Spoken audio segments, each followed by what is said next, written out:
views expressed on this episode of the Came to Believe Recovery podcast do not necessarily reflect those of KHLT, Take 12 Recovery Radio, or our affiliates. The opinions on this episode should not be taken as medical, psychological, or professional advice and are those of the host, co-host, and guests.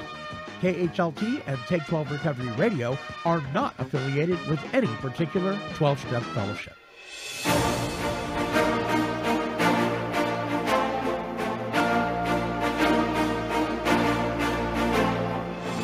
Well, greetings, my friends. I am the Monty Man from Take 12 Recovery Radio, and this is the Came to Believe Recovery Podcast. And now, here are your Came to Believe Recovery podcasting broadcasters to launch us forth on this week's show.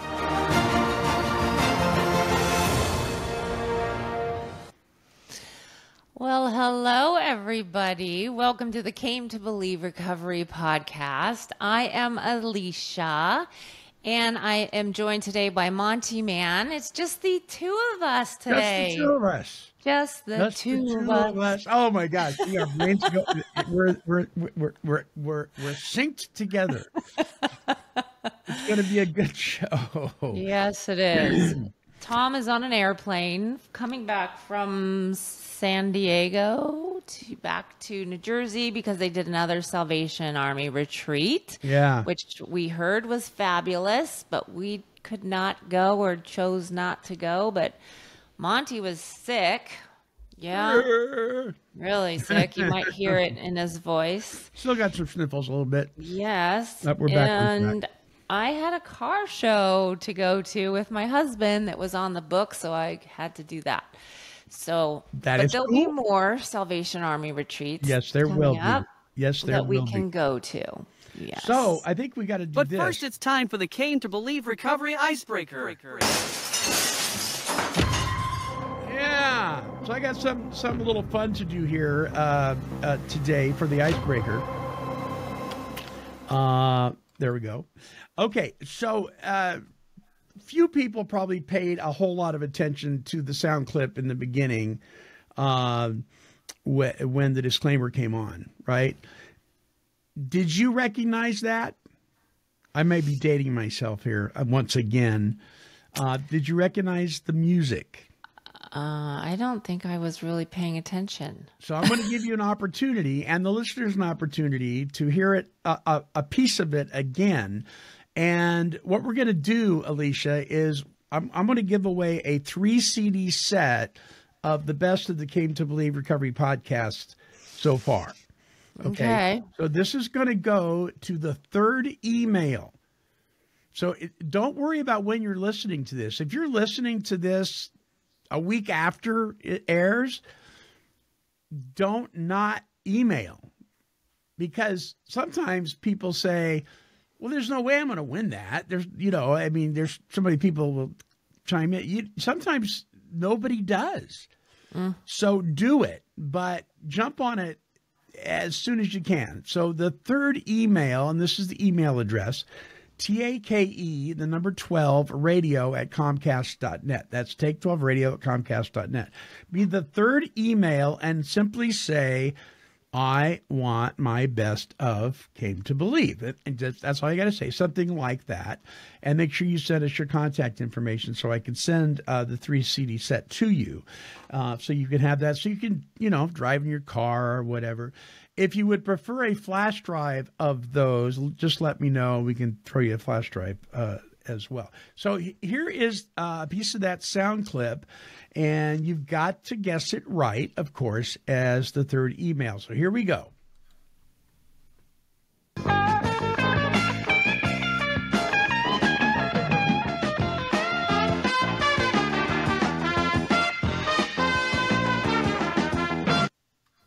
There it is. There it is. Now, I'm not going to tell you what that is until next week. I'll tell you next week. And I'm sure not going to, because I don't know what it is. Did it sound familiar, though? It sounds familiar. Yeah. Is it? And you said it's from a show? It's a theme song to a television series. Okay. Yes. I will give you a clue. It is a comedic series. It's a comedy. But that's all I'll tell you. That's it. No So more. be the third email at take12radio@comcast.net and tell me that you want your best of Came to Believe and guess what the theme song is. Now, obviously, if you're the third email and you get the guess wrong, it'll go to the next email and that kind of thing. That's why I encourage you to send it in. And so you don't want to miss out on that. So that just kind of wraps it up for the icebreaker. Do we want to, does your t-shirt say anything this week? It does, actually. Okay. So what does Alicia's t-shirt say? It's hard to read, and I don't know why they put black on purple. But it says, been there, conquered that. Ooh, I like that. Been there, conquered that. Yeah, but the colors are wrong, but I still wear it. But Yeah, yes, that's cool. That's better than kinda been there, done that. Yeah. Been there, conquered that. Ooh, some good positive affirmation in a fashion design. I know on Tuesdays when we record, I have to think like, oh, I need to have something on my shirt. Yes. And something that I have not worn yet. Yes, because we But like to guess. We like to guess what's on Alicia's t-shirt. Yes. All right. Something. So, okay, we're going to take a short break, and we come back. We're going to talk about the topic, habits. Habits. Gotta have them. Is that what the nuns wear? No, that's a... Oh. What is that that's called? A habit. Well, yeah, Habit? that's a Is habit. that called a habit? Maybe that's a 2B habit, and this is Okay. a 1B habit. All right, so if you're one of our Catholic friends, email me and let me know, because I've always wondered about that. We Habit? could Google it. Or Google it. Yeah, but does Google always tell the truth? I don't know. Probably about the habit they would. Probably about that. Yeah, it's not life shattering, right? Okay, we'll be back. That does it for the icebreaker. Thank you so much for listening. And we'll be back right after this.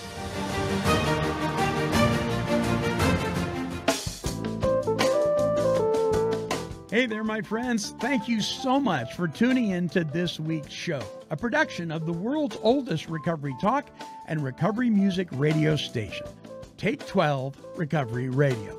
But did you know that we have thousands of archive shows, recovery workshops, and recovery music, all available for you for fun and for free? So here's an idea. Right after this show, visit our website at take12radio.com and subscribe on any of the podcasting platforms listed there. Why not begin enjoying the best in recovery talk and recovery music, all at take12radio.com on your internet dial.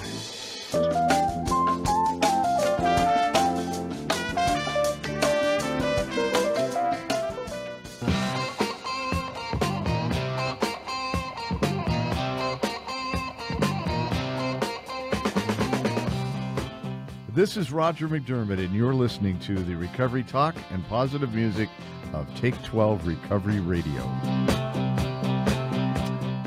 Welcome back to the show. You've tuned in to Take 12 Recovery Radio's production of the Came to Believe Recovery podcast. Please visit the Came to Believe Recovery website at cametobelieverecovery.org to find out more about really what I think is an incredibly powerful 12-step focused ministry and solution-based website movement, really going back to the original way things were done when the success rates in Alcoholics Anonymous were their highest. Right, Alicia? Yes, sir. That is true. And we've gotten into some bad habits, have we not? With some of the watered down methods that have come as of late. But we're not going to be talking about that so much today as we are these habits that so easily beset us. And I thought, if I may, give you a definition, listeners, of the difference between a habit and an addiction. And this comes from relevancerecovery.com. The main distinction between a habit and an addiction is loss of control. With a habit, you remain in control of your actions and can choose to stop the behavior if needed. An addiction, on the other hand, involves a craving that becomes uncontrollable, often continuing the behavior even when there are negative consequences. Would you agree with that, Alicia? Yes. You seem a little hesitant. Yeah. No, I'm trying to think of. Yeah, that is true. But then people would say, well, then how can you switch and stop the addiction and put habits into place? If you're addicted, you're kind of stuck there. Wouldn't they think that forever? Well, I think without a form of intervention from on high, you are stuck there. Mm-hmm. If you are truly addicted. I mean, we talk about the difference between an alcoholic and a heavy drinker, or an alcoholic and an alcohol abuser. They're two different animals. The alcoholic actually has a chemical imbalance which makes them allergic to the substance that causes the phenomenon of craving when they drink, or the obsession to drink when they're stone cold sober, whereas the heavy drinker or the alcohol abuser doesn't necessarily experience that. It's more of a habit with them, and if they have a good enough reason to stop, they can stop. The Big Book talks about that. You know, hey, if you got a good enough reason to stop, you have the power to stop. So if you've lost the power, now you've entered in the world of addiction. I'm not so sure when it comes to alcoholism. I don't want to go down a rabbit trail here, but that alcoholism is something you develop by abusing alcohol, like narcotics would be. I think you either have the genetic disposition or you don't, whereas with narcotics, you can develop it. So you could have a habit of using a narcotic and it turn into an addiction, to where you have no control. With alcohol, on the other hand, if you're alcoholic, you're alcoholic. You either have it or you don't. At least that's what the science is saying at this point in time. Mm-hmm. If that makes sense. I wonder how it is then with food and sugar, because there's so many people that are addicted to sugar, whether they know it or not, or want to use that word or not. I mean, look at our world. And there's actually scientists made or paid to make processed food addictive. Yep. I mean, how is that even legal? Right.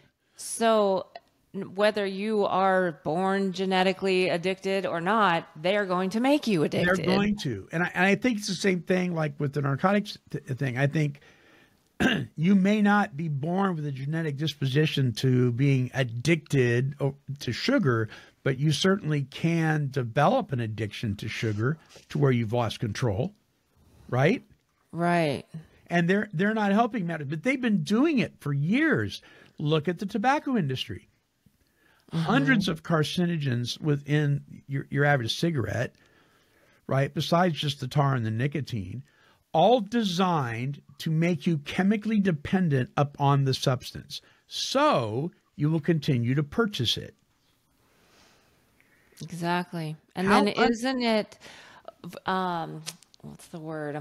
Interesting that once the cigarettes kind of got a bad rap, those big wigs went to processed food. They sure did. And now we're all suffering from that because that's where the money is. And then it just infuriates me because, and I'm included in that. I mean, I suffered with eating disorders. We're being duped and we keep buying it and we keep eating it. Yeah. And it just is like, what is going on? And it just, that's a whole other rabbit hole. That's a whole other show.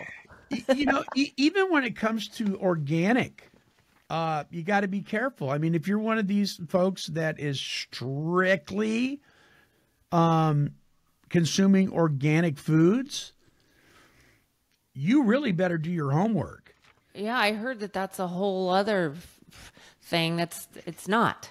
They can buy the word, Yes. like loopholes, right? Yes. And they're like, it's not organic, but if they have one little thing, then they can say they're organic, right? Or something like Yeah. that. Do you know much about it? So the terminology that I saw on a package of, what was it? I think it was raisins and dates or something like that. It said organic based.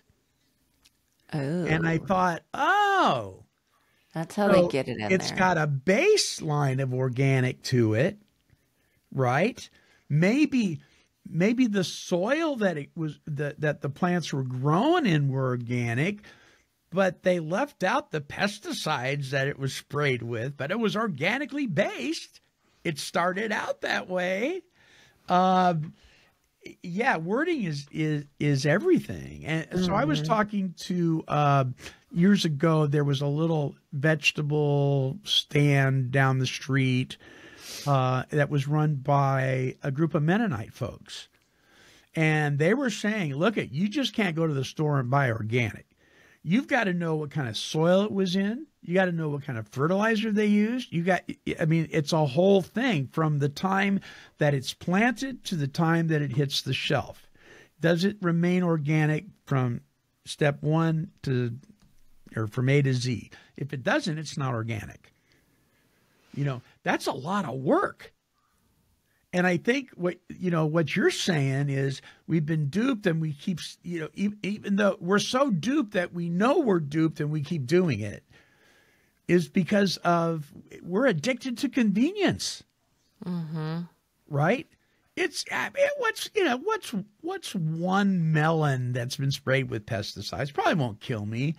Besides the grocery store is only a block away versus across town at the Mennonite organic shop, right? So I'm going to go to the store here. It's that kind of mentality where, our convenience, our society of convenience has really messed us up. Look at the convenient fast food industry. It's ridiculous. Don't get me started. Yes, I know. And it's bad. It's just bad. And it's getting worse, and it's our laziness. We want instant gratification. We feel entitled. Then we use self-justification. All our defects of character are coming out. Man. So, in your talking points, you put identify the bad habits. How do we do this? How do you do that? How do we do that? You can't fix what you don't acknowledge. So I suppose you have to acknowledge it first, right? That you have an issue. Exactly. So identifying the bad ones, that comes into, whether it's addictive related or not, right? We need to be honest. We need to be honest. We need to have people around us, maybe a sponsor, hopefully, or someone in the weekly groups that we go to, maybe a spouse, whether they're in the realm of addiction or not, that can honestly point them out to us. But I would think if we're completely honest, Monty, we could identify our bad habits. Yeah, right? Yeah, that's the key, if we're completely honest. So I'm going to tell on myself. Okay. So last night, oh boy. Oh, here he goes. Oh boy. You're the wrong person I should be telling this to. Okay. Last night I went to because I've been sick, right? Last night I went to the cupboard and I wanted to make sure I got good sleep. So I pulled down my bottle of ZzzQuil made by Vicks. And I drank the little shot. It comes in a shot glass. I just love that. See, only a recovered alcoholic would even point that out. And so I take my ZzzQuil, and Marcia says to me, she goes, you take that way too often. And this was my response. Look what it says on the bottle. It says non-habit forming. That was, now I said it tongue in cheek because I knew she was right. Right? But there's a prime example. They're going to make sure they put non-habit forming on there, right? So that gives you permission to probably consume more of it than you ought to. Is it true that there is traces of alcohol in NyQuil, like they say? Depends on which one you get. You can get the non-alcohol one, or you can get the one that has 10%. It used to have 25% years ago, alcohol in it. And people would make, recovery comedians would make the joke, after 2 a.m. when the bars close, you can still go to the 7-Eleven and get your shot of. Well, that's true. I remember there was a guy from a past retreat that was drinking bottles of NyQuil. That was part of his problem. Yeah. Yeah. So 25% is certainly high. 10% would be, there are some people that the way their body processes alcohol is so severe that if they even smell it, they start to develop cravings. So let's go ahead. Go back to that point.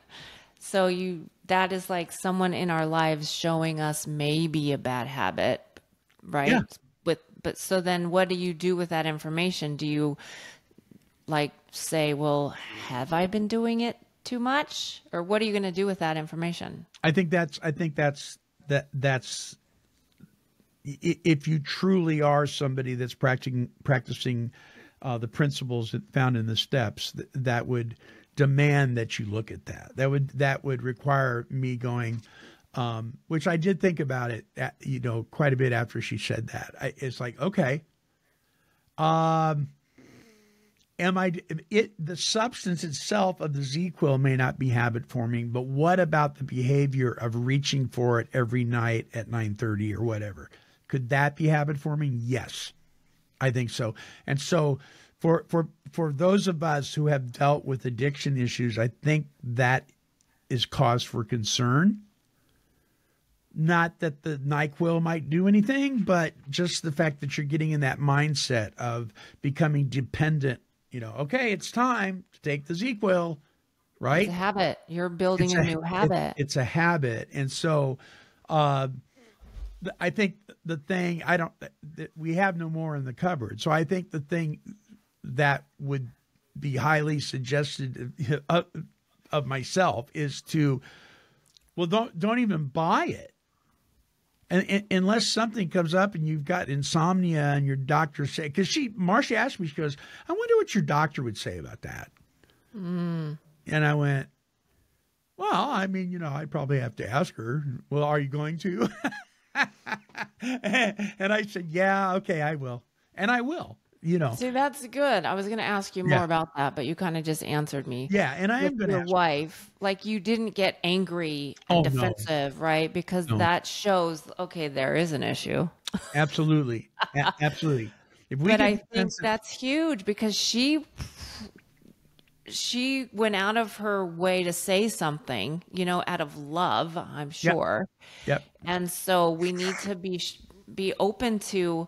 If someone in our life is saying it, and of course it matters who it is and how, the context, but she loves you and maybe there was no issue, but she just wants to say it out loud to make sure that you're okay. And I think, I think that's the beauty about accountability. Are there people in our lives that have permission to yank on our chain anytime they want to, even if they're wrong? Without us getting defensive, because I'd rather you be mistaken or wrong about the issue than be right and not say anything. I'll get over the offense, but I might not get over the hospital stay. You know what I mean? Or the ultimate, having a stroke or something. If you're guzzling 10% NyQuil, you're probably headed down. Even if you're not an alcoholic, you're probably heading down a slippery slope. That can't be good for you. Right. And then you can start getting to the root of the problem. Okay, why aren't I sleeping? Let's go there. Not just NyQuil. Ooh, that's a Band-Aid. Why aren't I sleeping? Yeah. Why aren't you sleeping? Well, you were sick, though. Yeah. But maybe there's something else. Maybe you need to go to bed earlier. Maybe you need to eat better. That's always my answer. Maybe, it could be something else. But if you Sure. keep doing NyQuil, we'll never get to the root. I had years ago, and I haven't dealt with clinical depression in decades, but I was going through a bout of that. And I was so fortunate to get a nurse practitioner who really knew her stuff. And I was like, where's this coming from? And so she said, she goes, okay, what I want you to do, she goes, you have a dog, right? I said, yeah. Because I want you to walk your dog every night, just for 15 minutes, like in the evening after dinner, just walk your dog. Do you walk your dog? I go, not very much. Just do that. And get back to me. Let me know how it goes. And so I did. And it did seem to kind of change my attitude a little bit. But I was still, I was having these headaches, right? And so Marcia was sitting there next to me, and Diane was her name. Diane says, how late do you eat at night? And I said, well, we eat dinner about 5 o'clock. She goes, what about after that? I go, no. And Marcia elbowed me, right? And she looked at Diane. She says, he has a small bowl of ice cream around 9 o'clock. And Diane looked at me and she goes, okay, I'm not going to take your ice cream away, but have it after lunch. And get back to me in a week. You know what? The headaches went away. Right? Look at Because that. I was eating Yeah. sugar and then I was going to bed. That was causing headaches. And so what didn't you see here? You didn't see a prescription of medication, right? You saw a prescription of changing behavior. Wow, what a concept. What can we do to break these bad habits let's keep it simple. Let's start out simple. You don't have to be popping Thorazine to control your behavior necessarily. There's a place for that in trauma therapy and that kind of thing. But I wonder how many alcoholics and addicts who've only been sober for a short time and they're being prescribed medications before they ever detoxed. You know what I'm saying? It's concerning to me. So I think you're right. I think we have to look at, first of all, we got to acknowledge it, and secondly, what are we going to do with it? What are we going to change? Because nothing changes if nothing changes. Right. I have an example going back to your example of spouse. I had a history in my past with eating disorders and hiding and lying. And my husband knows, because I told him since then, that I used to just do things that in my life were like normal, but like leave a plate on the sink at night so he thinks I ate and he won't even ask me. And so sometimes, he maybe in a month ago, I ate before he got home, and it was kind of like a red flag for him. And so he said something. He's like, did you, because the plate was there. Did you eat? I'm like, yeah, look at the plate. And he said, well, did you really eat? That could really trigger me, right? But I get it. And I did eat. I did. So I was like, oh, yeah, I did. I really did. But it's like, if it was just you wouldn't even ask me. Right. Because you wouldn't know that history. No, yeah. And I want him to check. I've told him in the past of like, you kiddingly, but not like you might, because he eats, I'm pretty much 90% carnivore, and there's trigger foods in my house because he eats them, and nuts can be highly addictive and triggering for me. So kiddingly, I said, you might want to like measure the nuts in the cupboard once in a while, just kiddingly. But it's true. Yeah. Because if I didn't say that, I would just eat them, buy more, replace them, and he would not know. But I kind of want that check. Sure. Wow. And Wow, because you just, something pinged in my head when you said, count the nuts. I'm thinking for some of us, it's count the Vicodin, right, or the codeine Yeah. tablets, or whatever whatever. the thing is, Yeah. the Yeah, liquor. I had a sponsor that told me one time years ago. He says, if you're counting your pain meds, you're in trouble. To see how many are left. Yeah. Yeah. If you as the person in recovery are counting them, how many times are you going to count those today? It's kind of like watching the clock. When can I take him next? When can I take him next? Kind of thing. You made a statement, and he's talking. I really like this about making new habits. You said, don't need to be motivated. You need to have discipline. What do you mean by that? I mean, I love that. What do you mean by that? Yeah, I feel that people use excuses so often, and they're just so normal for us to say, and me included, that if we stop and think, like, does that even make sense? Like, well, I can't go to the gym, or I can't eat. Of course, I'm using those examples. I can't start using prayer and meditation in step 11. I just don't feel it. I'm just not motivated. And so it's like, you don't need to be motivated you're not motivated to get up when your alarm goes off and go to work. You just do it But you because do it. you know it's beneficial and you need to go to work, or you're going to get fired. Yep. But because we can justify it and it works for us, because if I say I'm not motivated, then I don't have to go to the gym. And it works. So we need to catch ourselves, even if we're thinking it or saying it, or have other people catch us and say, well, that's nice, you're not motivated, and do it anyways. You can use discipline, which will build a new habit. Well, that's why it's kind of in this realm, because we need to build a new habit. And when we don't want to do it is when we need to do it the most. Yes. And this covers a whole gamut of things in the world of recovery. So I've got a sponsee that he is so busy doing good stuff that it's going to hurt him. Because he doesn't have any time for recreation. He has no time.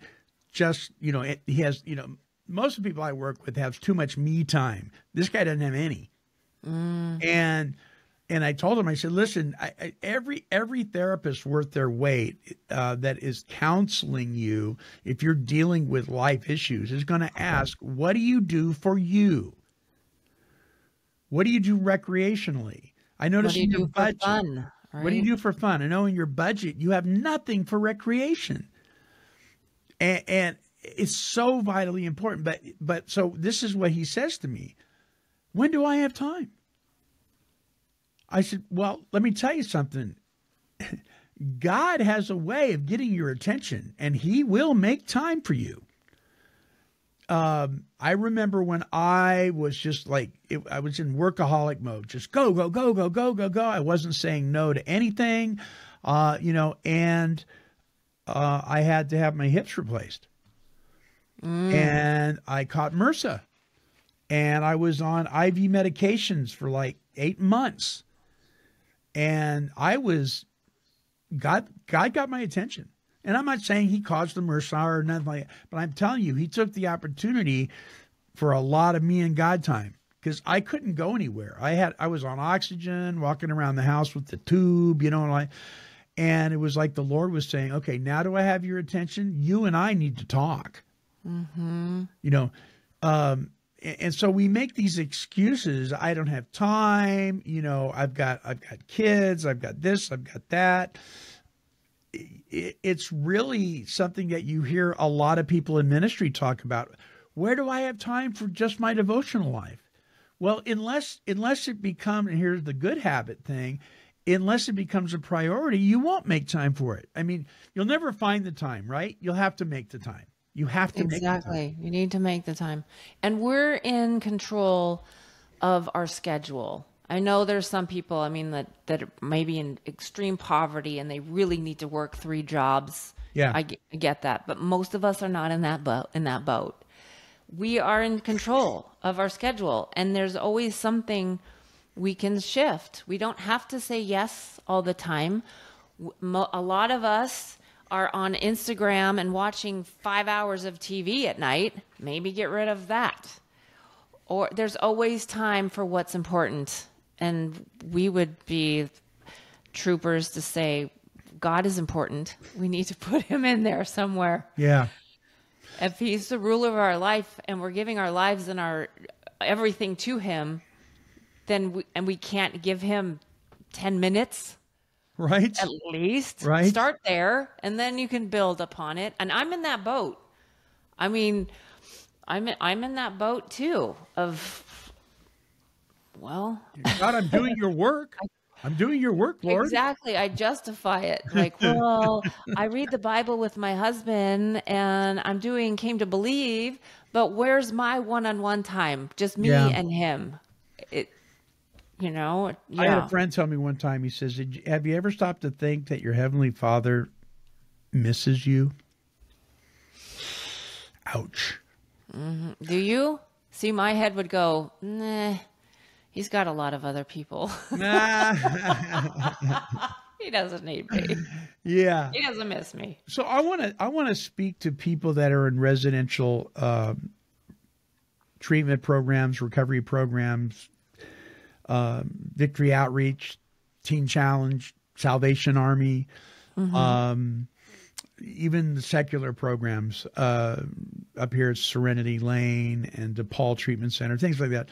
I want to speak to you guys for a minute and just tell you that you right now, because you're in a controlled environment, particularly the faith-based programs, more than likely, they are going to have scheduled devotional time for you, set aside for you. And I'm telling you, you may never again have that dedicated time given to you to help develop your personal relationship with God that you have right now. To be able to shut out the rest of the world and really focus on my recovery, my relationship with God, and my relationship with myself and all that, to be able to shut out the rest of the world and be committed for 6 months, 1 year, whatever your program is, consider yourself blessed. Mm-hmm. It is an amazing time in your life. I know it's hard. I know you miss your family. I know you can't wait to graduate so you can make up for all that lost time. As you used to be a bad dad, now you're a good dad. Whatever the reasonings are, take advantage of this time to really soak up these committed time sets of devotion and worship. I mean, it's easy to just take it for granted, but don't. And then they're building, whether they realize it or not, they're building new habits by doing that. So hopefully when they leave, they can put it in their schedule somewhere because they reaped the benefits from it. Hopefully they can see that, and then they want to keep it when they leave. Yeah. And maybe not as much time because now they'll probably be working full time and have a family around them, but they can put it somewhere in their schedule. Why do you think people, and we see it all the time, maybe they've been incarcerated for over a year and, it used to be you could smoke in jail. You can't do that anymore. And so they're tobacco free for a year, or they're in a residential program and they're tobacco free.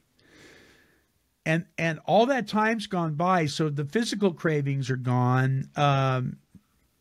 Why do they go back to smoking? Is it because the obsession hasn't been removed? I always scratch my head when I see people that have quit smoking, especially if it's been 2 or 3 years, and now they're free, and the first thing they do is go buy a pack of cigarettes. What is up with that? Yeah. Yeah. The habit, trying to fill the void. They're free. Now they can do whatever they want. Yeah. I mean, it depends, I guess, on the person. Right. Um, I think it speaks to untreated obsession in that area, maybe. yeah. Well, I think if it's not smoking, it's food. And if it's not food, it's volunteering. And if it's not volunteering, it's cleaning your house or shopping on Amazon or Yeah. I think we all have something that we kind of run to, if not a couple things. And Sure. again, it comes to that honesty of like, what am I filling my void with? Good Yeah. or bad, and just look at it and then see, like, is it a problem or not? Right. Right. I think a lot of times inappropriate behaviors start with inappropriate desires. So if you're 6 months into your residential program and you haven't smoked that whole time, are you still thinking about, yeah, boy, I can't wait till I get a cigarette? They probably are. Yeah. Yeah. So you say change your bad attitude before it becomes a bad habit. So there you go. Yeah.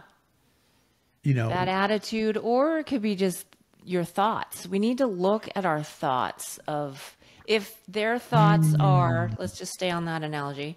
I can't wait to get out of here. I can't wait to get out of here. I'm going to buy cigarettes. I'm going to go buy cigarettes. And yeah. they're telling themselves they're going to do that because that's their thoughts are leading to their action. But if they were more like, I'm going to stay clean. Why do I need cigarettes? It's actually going to save me a lot of money if I'm not smoking and I can get healthier. And then they're going to go this way. So it's our thoughts that lead to our bad habits. Being that we're talking about the smoking thing, at the risk of sounding like a rabbit trail, I got to bring this up. So I have a buddy of mine. He's one of my sponsees, and he told me, he says, "Hey, Monty, it's been like 8 months since I've had a cigarette." And I said, "Congratulations, man." I said, "So let me ask you a question. Are you vaping?" He said, "Yeah, that's next. That's the thing I'm going to quit next." And so I referred, when I was talking to him yesterday, I referred to a buddy of mine who is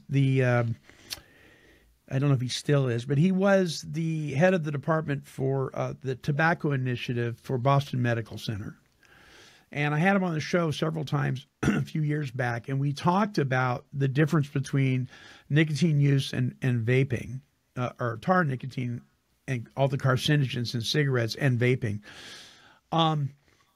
You could have smoked tobacco for years, and if you put it down within a 2-year period, you look at your lungs, you would swear you never smoked. They will rejuvenate. They will heal themselves. It's an amazing thing that the human body will do when you remove the tobacco and the carcinogens from the tobacco. Vaping, however, is once the damage is done, it's not repairable. And so our lungs have these little pockets of air. If you ever look at a lung, right, you got these little pockets of air, and the little pockets fill up with oxygen or whatever you're inhaling, right? And the chemical compound, i.e. jet fuel, that's in vape actually causes these pockets to expand. And when they expand, the walls of those pockets become thinner. And then they also become more susceptible to pneumonia and anything that happens to hit them, right? The thing about this is that they don't go back down. They stay expanded. So they call that popcorn lung. And so when you're vaping, if that's happening, there's no going back. You're causing damage that won't reverse itself, is how it was explained to me. It would be better if you stopped vaping and picked up the cigarettes again. That's how big of a problem it is. Because people, and we're talking about developing new habits, a lot of people go from cigarettes to vaping thinking that they're starting a better habit. At least I'm not smoking, right? Because mentally you're thinking, well, I mean, I don't stink anymore. It doesn't smell with people around me. It looks kind of cool with all the genie clouds. It's got different flavors. Yeah. But at least I'm not smoking. So I think we have to be careful when we think we're doing something better and it's actually just as bad or worse. And so there's my 2 cents about the vaping thing. Bet some of you guys didn't know that. No, actually. Well, I've thought about it because my husband vapes and my mom started vaping. Oh, boy. And so, my husband is like, well, it's not cigarettes, but it's just like, yeah, but Yeah. not good, and, Yeah. but there's only so much I can say Sure. without making him mad or whatever, because he knows, but I would, Miss Disciplined Alicia here, would see it as like, if it's used as a bridge, right? They plan on stopping. So they went to cigarettes and now it's vaping, but their plan is to get rid of it. It's just a bridge right now. Then, okay. But he didn't, not to throw my husband under the bridge, but he never planned on stopping. Oh. And he still doesn't plan on stopping. And in my head, I would never say this out loud to him because he probably already knows. He is so, anybody in any addiction is so controlled by that vape. We read the Bible every morning and it's right there, and he'll go to the bathroom and I can hear it. And it's just like, wow, it's controlling him. Yeah. And other people, and that's whatever the thing is. It's just fascinating to watch and then have it. My husband, and I want him to stop, but if he doesn't want to, that's a tough one. And so I guess thinking about my question, why would somebody go back after they stopped for so many months? That's thinking logically. That's thinking reasonably, right? But obsession doesn't conform to reason.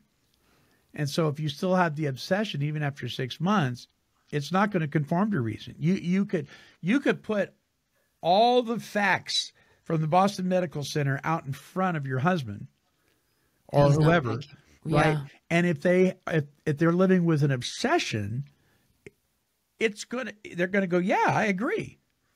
But the addiction or the obsession with the addiction is not going to conform to that. It's just not. No. And that's why people do destructive things and everybody shakes their head and go, there's no reason why they should do that. Yeah, there's always a reason. And sometimes it's an obsession and that doesn't conform to reason.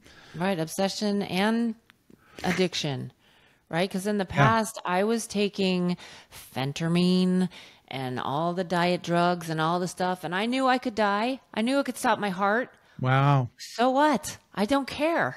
I did not care one bit. I'm like, then I'll die. At least I'll be skinny.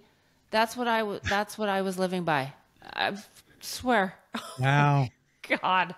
Wow. Yes. So I think, and it's all self-justification, right? And denial. Yeah. And we all probably do it still in some regards of something. So how does, as we start to wind down here, how does living in the go, which listeners, if you're not familiar what we're talking about literally applying and implementing the principles in step 10, 11, and 12, right?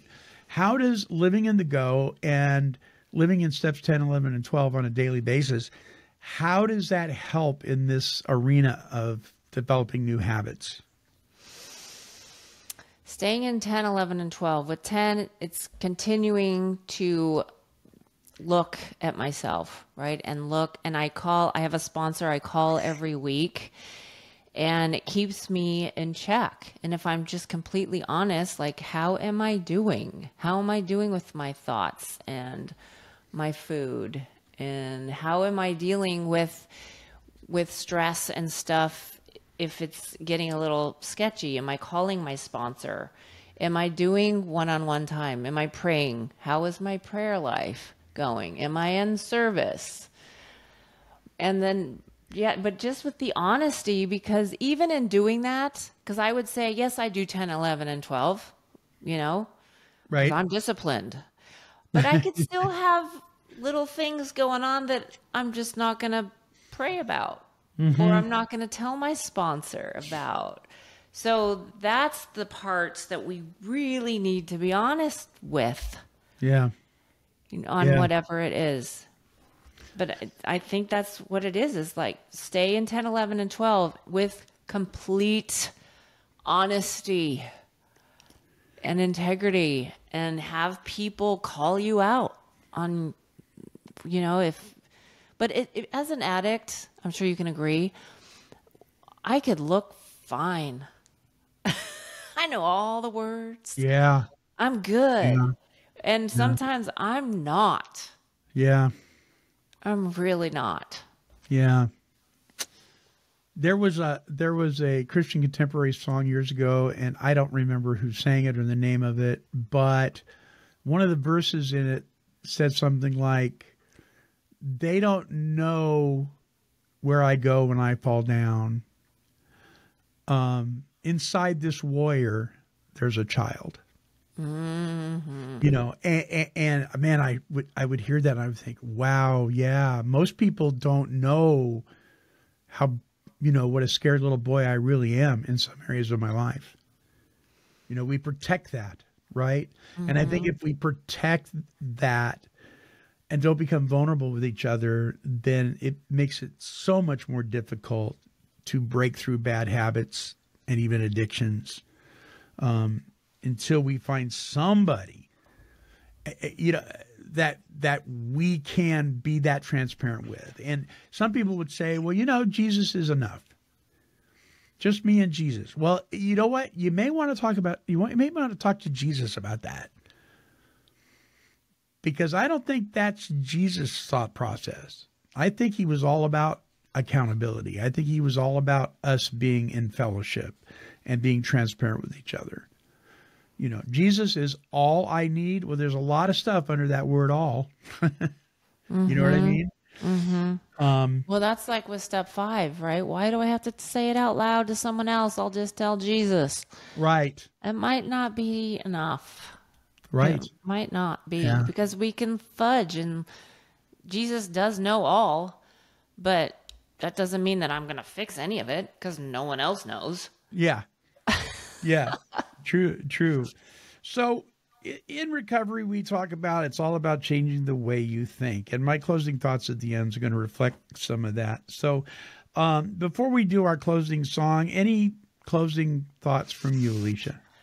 I would say honesty. I think I say that every single show. Be honest. Good point. Think of bad habits, if you don't like that word, something in your life that might need to be adjusted. Yeah. And what are you going to do about it? Yeah, good. Okay. I don't want to make light of the food addiction thing because it's a serious issue, but we don't want to be beating any of you guys up either. But this is just one realm of a very undisciplined lifestyle, especially in this country. And sometimes we need to laugh at ourselves. We really do. So I came across this. This is Tim Hawkins. He is a Christian comedian. And this is pretty hilarious. But within the humor of it, there's a real serious tone here. We can laugh about it, but we need to take it seriously. And this would be with any bad habits or anything that is not healthy for us. But he points out some things in this song that he does. It's a parody on Billy Joel's Piano Man. It's entitled The Buffet Man. And it's in reference to eating at places like the Golden Corral, the all-you-can-eat Yeah, I'll just say Buffet. that. Yeah, the buffet. It's called the Buffet Man, and I want you to have fun with it, but I really want you to consider what he's saying here, and then my closing thoughts at the end. Here's Tim Hawkins with the Buffet Man.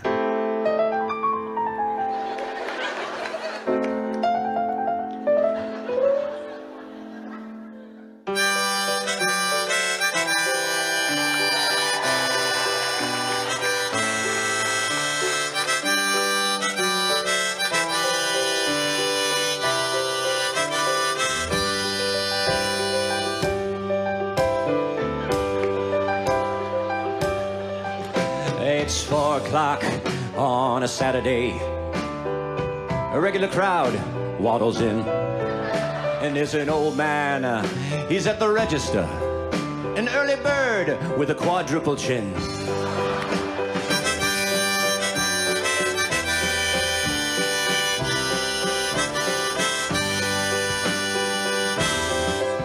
He says, "Miss, I don't need a doggy bag or container made from styrofoam, 'cause when I get the chance I shove bread in my pants, and that's the way I take it home."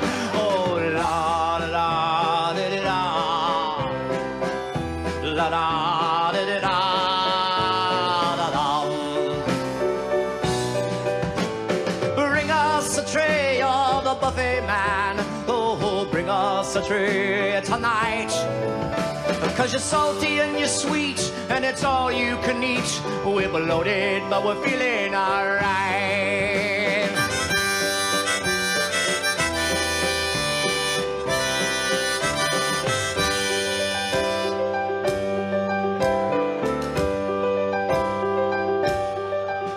And Travis, the chef, is a friend of mine.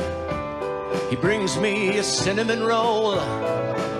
He says, "Tim, I could be the manager, except that I'm still on parole."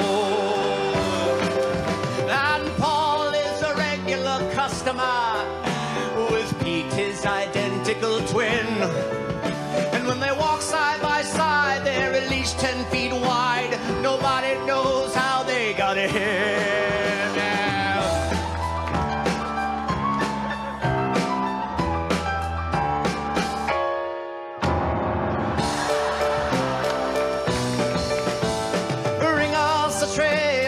Buffet Man, oh, bring us a tray tonight. 'Cause you're salty and you're sweet, and it's all you can eat. We're bloated, but we're feeling alright. And it's a pretty good crowd for a Saturday, but the manager is going insane. 'Cause he saw someone sneeze in the fresh mac and cheese.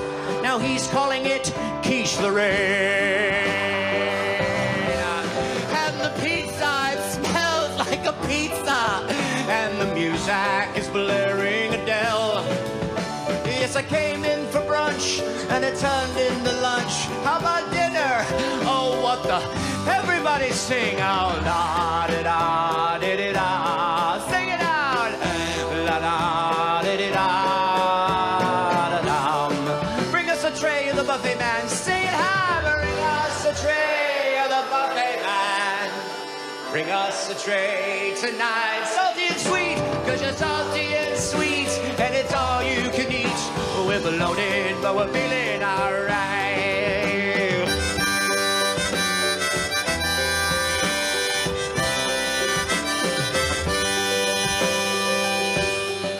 Hey, thanks so much for coming out. Hope you had a good time. Yeah! Christian comedian Tim Hawkins. Well, it goes without saying that improper eating habits can do us in. But it's just one of the many compulsivities that human beings deal with. So what are we to do with these bad habits we have developed over time? How do we change our thinking? The truth is, left to our own devices, we don't have sufficient power to make the change in our thinking so vital to develop new positive habits. Well, Pastor John W. Rittenbaugh pens these words. Ephesians chapter 5, verse 26 tells us that we are cleansed with the washing of water by the word. The things that will be cleansed are our minds, things that deal with conduct, things that have to do with character and attitude. And in this passage, these things are cleansed by the water. Here, the word water is symbolic, referring to the Word of God, as well as to the Holy Spirit. We have in the Bible the Word of our God, and Jesus says it contains power. It has power to cleanse a person's mind, because we can think only by what goes into the mind, concepts that are contained in words. Words are merely symbols of ideas that we use to reason. We turn those ideas into action, into conduct, which becomes part of our character and our attitude. In other places in Scripture, the Holy Spirit is compared to water. We are familiar with how we use water to cleanse things. Water is the universal solvent, right? Therefore, we are washed by the water of the Word of God in conjunction with a new nature that is given to us by God through His Spirit. This begins to help us to understand why studying the Word of God is so vitally important. We need those words in us so that we can think according to them as they begin to purify and cleanse the way we are thinking. It's something to think about. Came to Believe Recovery strives to create and promote opportunities for life-changing spiritual experiences for individuals and families suffering from all forms of addiction. For more information, help, and support, visit cametobelieverecovery.org. I'd like to thank you for allowing me to be your host on this episode of the Came to Believe Recovery podcast. And I would encourage you to like, bookmark, and subscribe to this show. When you do, you will join the Take 12 Recovery Radio family and will be notified of all of our recovery-focused shows throughout the week. Until our next broadcast, when we provide the essential spiritual tools needed to thrive by sharing our experience, our strength, and our hope through our stories of how we came to believe. This has been a production of Take 12 Recovery Radio. Yeah, kitty, kitty, kitty. Meow. Woof, woof.